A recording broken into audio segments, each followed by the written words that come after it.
Salut à tous. Et si je vous disais que vous pouvez devenir le Naruto de votre propre vie? Oui, vous avez bien entendu. Restez bien jusqu'à la fin, car je vais vous révéler une technique secrète inspirée de Naruto pour surmonter n'importe quel obstacle dans la vie. Naruto a toujours été une source d'inspiration pour moi, un modèle pour me dépasser chaque jour. Naruto n'existe peut-être pas dans notre monde, mais ce qui rend cette vidéo unique, c'est comment nous pouvons nous inspirer de lui pour nous surpasser dans la réalité. Imaginez un monde caché derrière des montagnes, où la maîtrise des éléments est cruciale. Bienvenue dans l'univers fascinant de Naruto. En 1999, Masashi Kishimoto a dévoilé Naruto, une œuvre qui a transformé le manga. Un voyage épique à travers les yeux d'un jeune ninja. Dans ce monde, l'équilibre entre 5 grands villages cachés est fragile, chacun niché dans un pays élémentaire. Mais ce qui nous inspire le plus, c'est la persévérance inébranlable de Naruto. C'est cette persévérance que nous allons explorer ensemble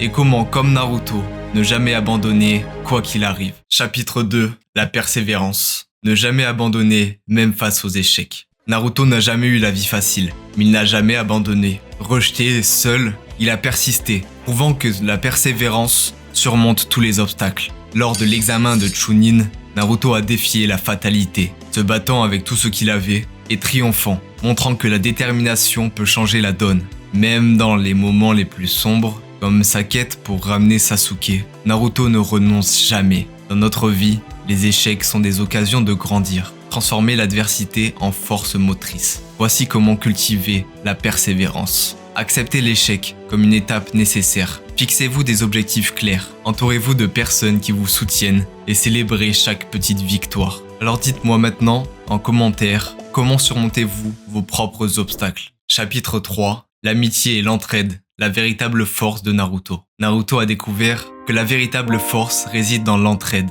Hiruka, Sasuke, Sakura, Kakashi et Jiraiya ont tous contribué à cette découverte, chacun à leur manière. Hiruka a été le premier à voir Naruto pour ce qu'il est vraiment, forgeant une amitié qui a changé sa vie. Avec Sasuke, une rivalité intense s'est transformée en un lien fraternel, prouvant que même les opposés peuvent se compléter. Sakura est passée d'une camarade bruyante à un soutien inconditionnel, montrant que les relations évoluent avec le temps. Kakashi et Jiraiya ont offert à Naruto des modèles de mentorat et d'amitié, renforçant son désir de protéger ceux qu'il aime. Dans la vie réelle, l'amitié et l'entraide nous aident à surmonter les plus grands défis. Cultivez ces relations, elles sont essentielles. Et dans quelques minutes, je vous partagerai une leçon essentielle que j'ai apprise de Naruto, qui pourrait bien changer la façon dont vous voyez les défis quotidiens. Et ma question pour vous sera cette fois, qui est votre Hiruka dans la vie? Celui ou celle qui vous a soutenu contre vents et marées. Chapitre 4. La résilience face à l'adversité. Transformer les échecs en motivation. La résilience, c'est rebondir après un échec. Et Naruto en est l'incarnation parfaite. Chaque échec à l'académie ninja était une humiliation. Mais Naruto a persévéré, prouvant que la détermination mène au succès. Et voici comment développer la résilience. Adoptez une mentalité de croissance. Développez une attitude positive. Apprenez de chaque échec. Et entourez-vous de personnes qui vous soutiennent. Quelle a été la plus grande leçon que vous avez tirée d'un échec? Dites-le moi en commentaire. Chapitre 5. La quête de l'identité. Trouver sa propre voie. Naruto a passé sa vie à chercher ce qu'il est vraiment.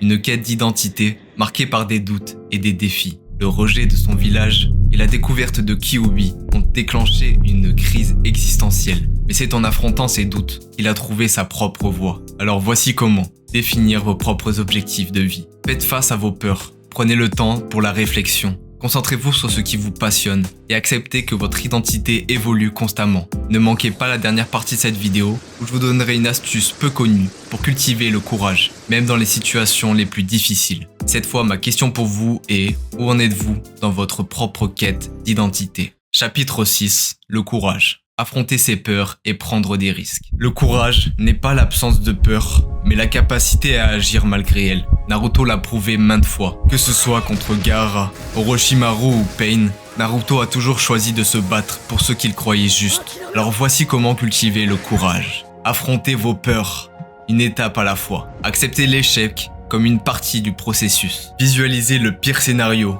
pour mieux l'affronter et fixez-vous des défis personnels. Question pour vous, quel a été le plus grand défi que vous avez affronté récemment? Dites-le moi en commentaire. Chapitre 7. L'impact de Naruto sur la vie réelle. Leçon tirée de l'œuvre. Naruto a inspiré des millions de personnes à travers le monde, avec des leçons de vie qui vont bien au-delà de l'écran. Pour moi, Naruto a été une source d'inspiration constante, rappelant que même dans les moments les plus difficiles, il est possible de persévérer et de trouver sa propre voie. Enfin, restez jusqu'à la fin pour découvrir comment vous pouvez appliquer tous ces enseignements à votre propre vie dès aujourd'hui. Et tout de suite, dites-moi en commentaire quelle a été la leçon de Naruto qui vous a le plus marqué. Chapitre 8, conclusion. Deviens le Naruto de ta propre vie. Nous avons exploré ensemble les nombreuses leçons que Naruto nous a enseignées. Il est temps pour vous de devenir le héros de votre propre histoire. Alors avant de conclure, laissez-moi vous partager une technique inspirée directement de Naruto que vous pouvez appliquer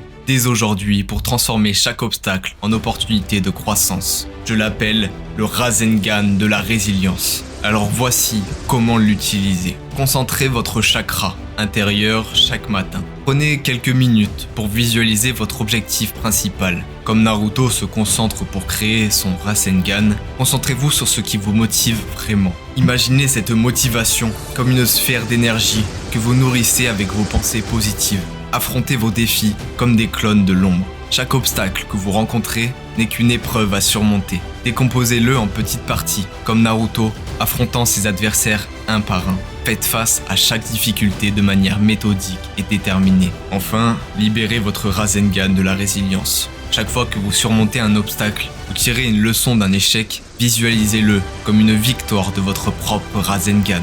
Imaginez que vous utilisez cette puissance pour briser les barrières sur votre chemin. Renforcez votre technique au quotidien. Tenez un journal où vous notez chaque victoire, chaque défi relevé. Cela vous permettra de voir comment, jour après jour, vous devenez plus fort et plus résilient. Tout comme Naruto renforce son Rasengan à chaque combat. Appliquez cette méthode tous les jours et vous verrez rapidement des changements dans votre vie. Comme Naruto, vous deviendrez capable de surmonter n'importe quel obstacle avec force et détermination. Merci d'avoir suivi cette vidéo. Si elle vous a inspiré, laissez un like, abonnez-vous et partagez-la avec d'autres fans de Naruto. Et souvenez-vous, la véritable force réside en vous. Devenez le héros de votre propre histoire, tout comme Naruto.